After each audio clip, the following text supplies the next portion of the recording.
sebuah pertanyaan imajiner. Andai Pak Prof dipanggil menjadi saksi tim pembela Ahok misalnya. Mohon maaf nih kalau pertanyaannya kurang berkenan.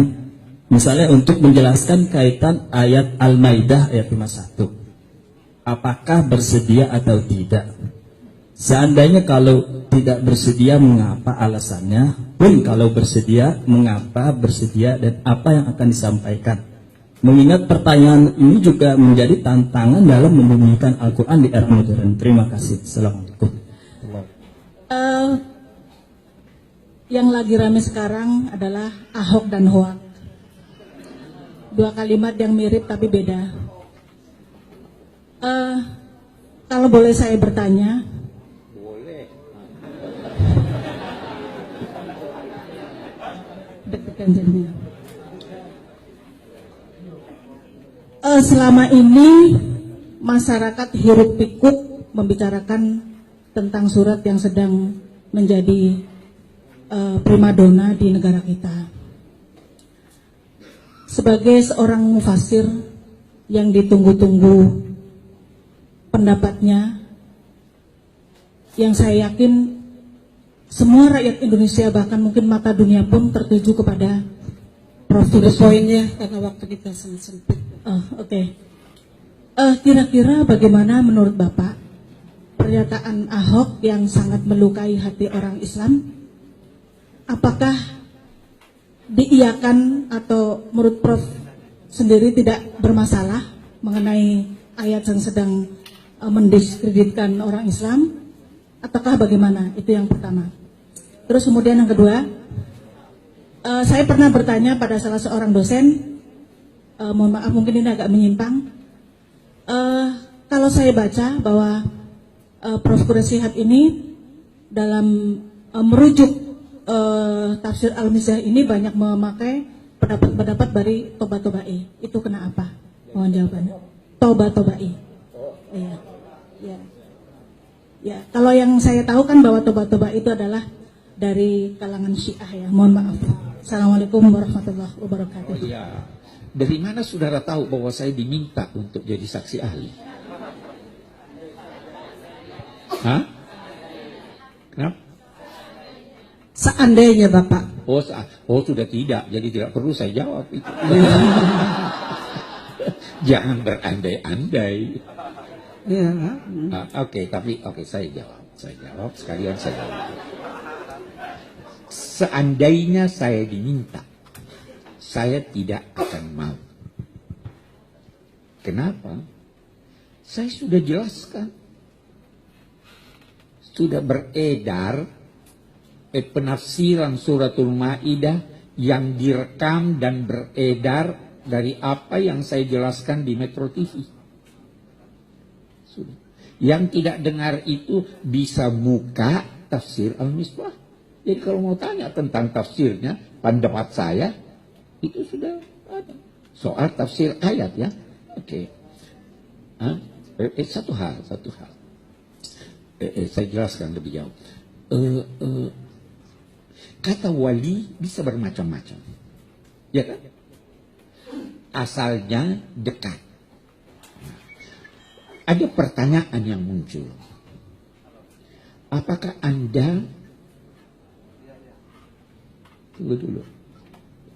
Kedekatan itu sampai di mana? Ya kalau kita katakan,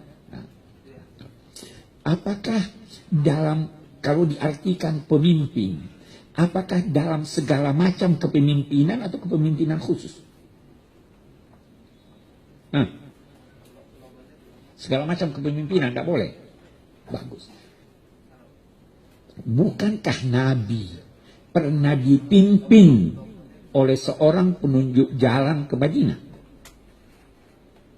Abdullah bin Uraisy. Pernah atau tidak? Yang nggak tahu sejarah dia memang tidak. Maukah Anda dipimpin oleh non-muslim di dalam suatu perjalanan? Dia jadi pilot orang non-muslim antar Anda sampai Jeddah. Mau enggak? Mau. Kalau Anda disuruh pilih Ada muslim yang baru lulus, ada non muslim pandai. Mau naik pesawat yang mana? Kan tidak. Ini kita ingin memahami kan. Terus ada yang mengartikan yang dilarang itu sahabat karib. Jangan jadikan sahabat karibmu. Nah, kita lihat sekarang. Boleh nggak muslim kawin dengan masihiyah? Boleh nggak seorang perempuan Kristen kawin dengan lelaki muslim? Boleh nggak? Itu sahabatnya atau tidak? Lebih dari sahabat ya. Harus loyal kan? Jadi bukan semua. Anda harus tetapkan ini. Itu sebabnya yang saya tulis di tafsir Al-Misbah adalah menjadikannya sahabat. Sahabat pun, apalagi pemimpin, menjadikannya sahabat sehingga mempengaruhi kepribadian Anda sebagai muslim. Saya banyak ditanya itu, teman-teman, ini kita tidak boleh, saya dagang nih, hubungan dagang, bisnis dengan non-muslim, boleh tidak? Yang bisa mempengaruhi, sehingga Anda menyampaikan rahasia-rahasia umat, sehingga terugikan, Anda terpengaruh dengan itu yang dilarang, itu menurut saya. Tetapi, kita lihat. Al-Quran hammalatun lil wujuh. Bisa bermacam-macam penafsirannya. Siapa yang mau tafsirkan begini silahkan. Siapa yang asal sesuai dengan kaedah-kaedah. Jadi bisa saja kita beda pendapat. Satu lagi saya tanya. Anda boleh mengutip pendapat orang barat dalam konteks memahami Al-Quran atau tidak? Boleh atau tidak? Boleh ya? Walaupun kafir. Walaupun sesat. Benar, kebenaran. Boleh enggak? Boleh. Boleh ambil hikmah dari orang gila?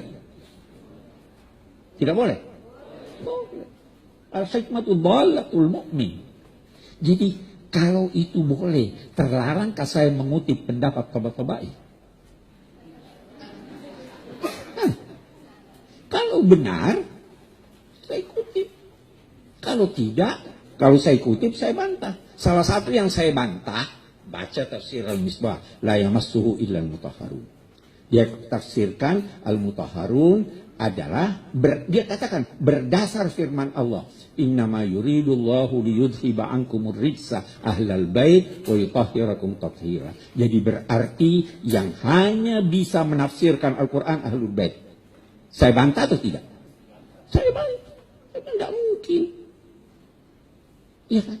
Jadi jangan alergi sama pendapat orang lain. Apakah kalau sudah, saya ada tuh yang ini, saya pernah ke Iran diundang ketemu siapa namanya, ketemu ini presidennya yang sekarang ini, siapa lagi namanya, siapa namanya, Khamenei. Dia peluk saya peluk dia. Masa waktu dia peluk saya bilang jangan peluk saya. Ini buktinya Syiah nih. Saya bilang ya Allah ini orang. Ya kan? Saya berpendapat bahwa Syiah itu bermacam-macam. Ada yang kafir, ada yang muslim. Tapi kita berbeda dalam sekian banyak hal. Sebagaimana kita berbeda, Syafi'i berbeda dengan Malik, ada juga perbedaan antara Syiah Imamiyah dengan tidak. Tapi mereka muslim. Buktinya mereka muslim. Mereka pernah memimpin jadi ketua organisasi konferensi Islam. Buktinya mereka muslim. Mereka diperkenankan oleh Saudi Arabia untuk pergi haji. Ya kan?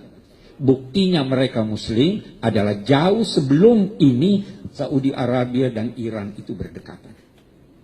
Jadi kenapa harus ini hanya baru muncul dikaitkan dengan politik.